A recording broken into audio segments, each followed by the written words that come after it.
Bonjour et bienvenue dans ce podcast Le mur des réussites. Nous allons partir à la rencontre de personnes qui ont grandi au Havre, à la Mar-Rouge, au Bois de Bléville et au Mont-Gaillard. Ils vont partager avec nous leur parcours, les bons souvenirs, les doutes, les déclics et ce qui les anime aujourd'hui. Épisode 2. Suivre son intuition, c'est le conseil que nous donne Sinan. Bonne écoute. Ensuite, j'ai réussi à passer au lycée, donc lycée à Coquereville. C'était Robert Schuman, le lycée Robert Schuman. Et le collège ? Voilà, le collège c'était ici, à Henri-Wallon.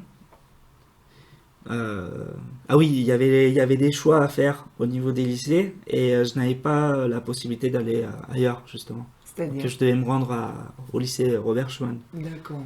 Donc il y avait des classements, il me semble, enfin, je ne sais plus trop comment ça fonctionnait, mais il y avait des classements, ce genre de choses. Et des places limitées aussi, avec les autres lycées. Et j'avais réussi donc à montrer ma volonté de vouloir continuer au corps enseignant, au directeur. Parce qu'à ce moment-là, qu'est-ce qu'ils vous disent, les profs ? Que je n'ai pas le niveau, tout simplement. Et donc quoi ? Et donc ils vous proposent quoi ? Un redoublement. D'accord. Voilà, Ok. un redoublement, parce que en fait, ils ont remarqué qu'il y avait un manque de travail. J'ai les capacités, mais il y a un manque de travail. Et du coup, on me proposait à l'époque de faire un redoublement pour justement montrer un nouveau Sinan. Voilà. Et ça, c'est tout votre collège ou c'est surtout en troisième ? Au début, ça marchait plutôt bien, surtout vers la fin. Franchement, avec les adultes, ça va, je m'entendais assez bien. C'est surtout la rigolade, quoi. Pour moi, c'était vraiment la rigolade. Ouais, d'accord. Voilà. Est-ce que quand vous êtes au collège, vous vous projetez, vous dites, voilà, quand je serai grand, je voudrais faire ça ? Du tout. Du tout. Et je pense que ça, c'est assez important, quand même. De donner une idée aux plus jeunes, dès le début, en fait. De donner des exemples, un potentiel avenir, je sais pas. Enfin, donner des exemples de type de métier, de ce qu'on pourrait faire, de ce que ça demande, par exemple, les capacités. Donc l'investissement aussi. Donc c'est dur, il faut passer du temps, il faut préparer, ça se prépare. Donner ces notions-là aux plus jeunes, je pense que c'est assez important. Donc, vous, fin de collège, vous faites des pieds et des mains pour pas redoubler. Vous avez une place au lycée Schuman. C'est ça. Donc c'est quoi ? Vous faites quoi au lycée Schuman ? Donc au lycée Schuman, c'était un peu la découverte du lycée, un peu plus libre. Donc la première année en seconde, c'était l'inévitable. Donc un petit redoublement en seconde. En seconde, parce qu'en fait je voulais continuer en première S. Et là par contre je n'avais vraiment pas le niveau pour continuer en première S. Et donc là il y a eu un petit coup de boost au niveau de la motivation, à l'aide de mon père. Donc pendant les vacances il m'a emmené quelques mois au chantier pour bien me montrer la dureté de la vie. Et là ça m'a motivé très très durement. Et là j'ai repris la main un peu sur mon avenir. D'accord. Ouais. Donc après j'ai enchaîné, première S, terminale S. Et après alors, vous avez votre bac ? Après, donc là vous avez 19 ans ? C'est ça, ouais. À peu près, donc 18-19 ans. Là pareil, niveau avenir, je sais pas du tout ce que je pourrais faire en sortie de lycée. C'est trop vague.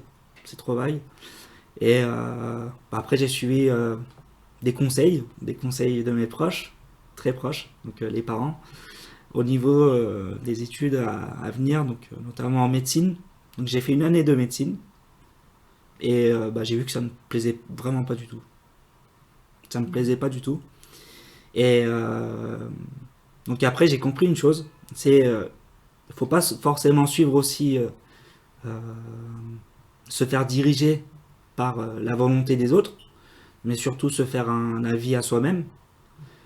Et il y avait un point qui m'avait plu donc en la première année de seconde, donc quand j'avais redoublé, il y avait une matière, c'était l'initiation aux sciences de l'ingénieur. Et ce cours-là, cette formation-là, tout simplement, on était en atelier avec les camarades. On était en atelier et on faisait directement de l'usinage. C'est-à-dire, on a des tours des tours conventionnelles, des fraiseuses conventionnelles, et on usinait des petites pièces, ce genre de choses. Et qu'est-ce qui vous plaisait du coup là-dedans? Bah, la technique D'accord. appliquée, les sciences appliquées. Parce que sinon les sciences c'est un peu vague ou Ouais, bah justement, c'était vague vu que je n'avais pas d'exemple d'application. Pour moi, c'était bah, de l'algèbre, enfin de l'arithmétique, enfin des maths pures et dures, quoi. Mais j'en voyais pas l'utilité. Et ça, pareil, je le remarque aussi avec mes petits frères et sœurs. Oui, mais à quoi ça va me servir? À quoi ça va me servir?